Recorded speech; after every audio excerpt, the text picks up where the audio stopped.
He didn't come to sell. He didn't ask for money. He just stepped in, quiet as dust, and placed a small wooden box on the counter, then waited. It wasn't gold, it wasn't jewelry. Inside was a single scratched metal, dull with age but heavy with something no one in that pawn shop could see. They laughed. One called it fake, another said it looked like a toy. But the old man didn't flinch. He just stood there, holding a silence that felt older than the room itself. And then the door opened, and everything changed. He didn't walk in like someone special. He didn't use a cane. He didn't limp. His boots were quiet, the kind that had been walked in for years. He moved slow and steady, like someone who knew how to stay unnoticed. The pawn shop was quiet, nothing much going on. One of the ceiling lights kept blinking, like it couldn't decide if it wanted to stay on. The shelves were full of old stuff, rusty tools, radios with missing knobs, wires all tangled up, and guitars that looked like they hadn't been played in forever. Behind the counter sat a young guy, probably around 20. He wore a hoodie with the hood up and had one earbud in. He was staring at his phone, scrolling with his thumb, not paying attention to anything around him. The old man walked in without saying a word. He paused near the door for a second, then slowly made his way to the counter. He looked calm, like this wasn't the first time he'd been in a place like this. He reached into his coat and pulled out a small wooden box. The box looked old with scratches on the outside, but it had clearly been taken care of, like it meant something. He set it down gently on the glass counter, then opened it. Inside was a medal. The ribbon was faded, the metal scratched. You could tell it had been through a lot. There was a name engraved on the back, but nobody there seemed to recognize it. The guy behind the counter didn't look up. Someone in the back of the store laughed and shouted, "What is that? Your grandpa's old toy?" The old man didn't react. He kept his hands on the counter. He didn't smile. He didn't get upset.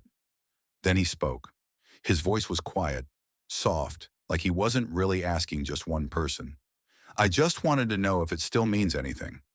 The young man behind the counter finally looked up. He stopped scrolling, took out one earbud and leaned forward a little. "You selling?" he asked, like he'd asked it 100 times before. The old man didn't answer. The clerk frowned and leaned closer. He looked at the metal again. He squinted, then tilted his head. "Is it real?" he asked, almost more curious than rude. "Looks old. Where'd you get it?" The old man didn't look at him. His eyes stayed on the metal. "It was given to me," he said, quiet but clear. The kid raised his eyebrows. "For what?" he said, smirking a little. "Potato sack race in boot camp?" Someone near the back laughed out loud. The old man slowly looked up. His face didn't change. "For pulling two boys out of a fire, I didn't start," he said. That one sentence made the room feel different. The laughter stopped, but only for a moment. The clerk leaned back, clearing his throat. He rubbed the back of his neck like he wasn't sure what to say now. "Look," he said, "I don't really know what this is. We don't buy that kind of stuff here. You might be able to sell it online or something. Some people collect that military gear." The old man didn't look angry. He didn't look hurt either.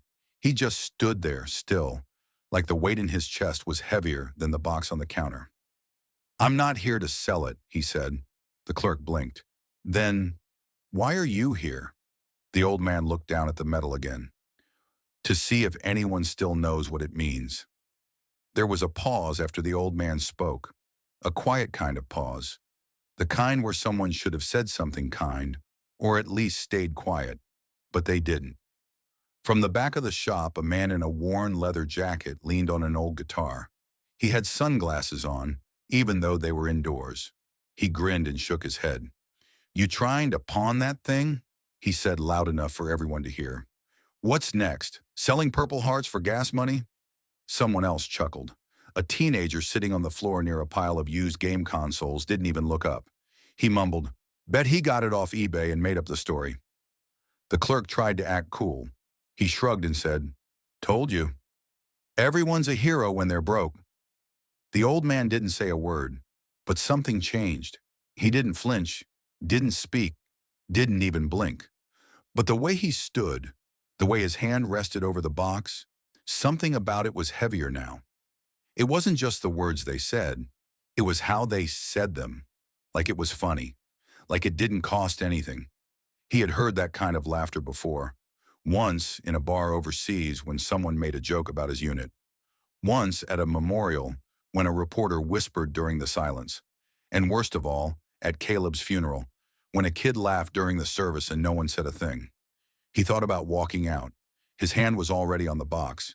He could have just closed it, turned around and left. Gone home. Locked it away again. Told himself the world just doesn't get it anymore. But he didn't leave. He stayed. Because sometimes the easy thing isn't the right thing. And after everything he had been through, easy was never part of the story. The bell above the door rang again. Nobody looked up at first. They figured it was just another customer. But the moment that man stepped in, the room shifted. He didn't say a word, didn't scan the shop. He just walked straight in, calm like he already knew why he was there. He wore a dark navy shirt tucked in neat. There was no name tag, no badge, just one small gold pin over his chest, a trident. The kind you don't buy, the kind you earn. His boots were clean but used. You could tell he'd walked through a lot in them. His steps weren't loud, but they made people notice. Even the guy in the leather jacket stopped grinning. The man walked up to the counter, right next to the old man. He didn't nod, didn't say hi. Instead, his eyes went straight to the box. He reached out slowly, like the thing inside was fragile. Not because it was breakable, but because it mattered. He picked up the metal, held it in both hands, turned it once, gently. Then he looked at the back, read the name, didn't say it out loud. He just stood there for a moment, still. And then, without asking anyone's permission, he saluted. It wasn't fast. It wasn't loud. It wasn't for show. It was the kind of salute that only meant one thing: respect. For a few seconds, nobody moved, nobody spoke. The Navy SEAL stood there with the medal in his hands like it was something sacred. Not because it was shiny, not because it was rare, but because he knew exactly what it meant. Then slowly he stood straight, his feet planted, his eyes forward, and he raised his hand. He gave a full, proper salute, the kind they don't teach in movies, the kind that comes from years of service and from knowing what loss feels like. It wasn't done for anyone in the room, not for the people watching, not to make a point. He did it because someone had to. It was a salute for the names that never made it home, for the empty beds and the quiet calls that ended too soon, for the moments that still live in the minds of soldiers long after the noise is gone. The clerk behind the counter didn't blink. He looked frozen, like the air around him had turned to glass. The guy in the leather jacket wasn't smiling anymore. His arms, which were crossed before, were now hanging by his sides. He looked down, pretending to fix the guitar next to him, but his hands didn't really move. Even the teenager stopped. He didn't speak. He didn't laugh. He just sat there staring at the salute, as if realizing for the first time that this wasn't a joke. The room got quiet. Not the normal kind of quiet, like when a store's empty. This quiet had weight, like the walls themselves knew they needed to listen. Even the buzzing light above the counter seemed to fade for a moment. Or maybe that's just how it felt. The SEAL lowered his hand. Then very gently, he placed the medal back in the old man's box. He looked at him, face calm, and gave a small nod. Not a sorry, not a thank you. Just a nod that said, "I see you." "I know." And that was enough. After the salute, the room stayed still, like time didn't want to move forward yet. The old man didn't speak. He just looked down at the box, now closed again, both hands resting on top of it. The Navy SEAL didn't move either.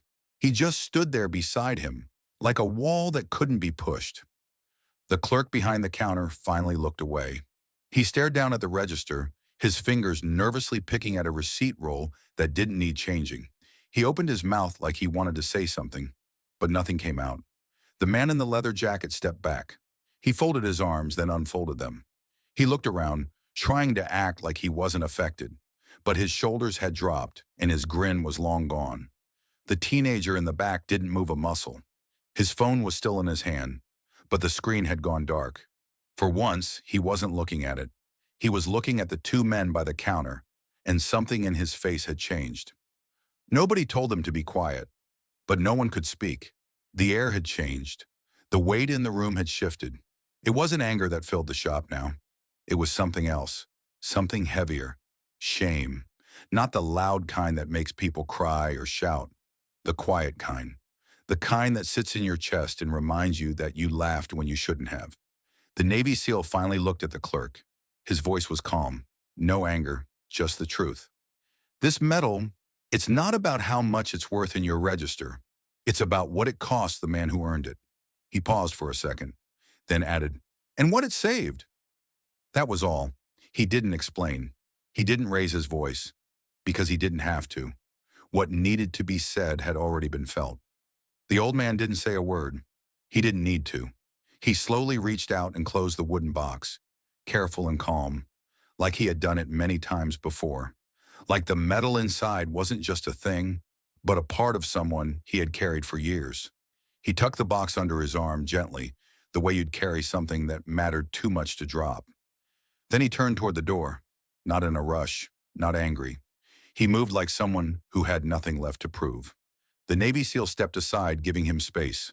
No salute this time, just a small nod, quiet and full of respect. The old man didn't nod back. He didn't look back. He just walked, step by step, across the dusty floor. The bell above the door rang again as he left. Same sound, same door. But it felt different now, softer. Like even the bell understood it had to be quiet. Like it knew a man had just walked out who carried more than most people ever see. Nobody in the shop moved right away. The clerk stayed behind the counter, still holding that receipt roll, now torn halfway through. The guy in the leather jacket kept his eyes on the floor. His arms were crossed again, but tighter this time. He didn't make jokes now. He just stood still. Even the teenager didn't go back to his phone. He just watched the door where the old man had left, like he was thinking about something he couldn't explain. The metal was gone. The man was gone.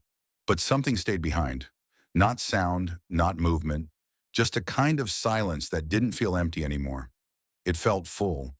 Full of what they didn't say, full of what they didn't know, until now. The old man didn't say anything. He didn't have to.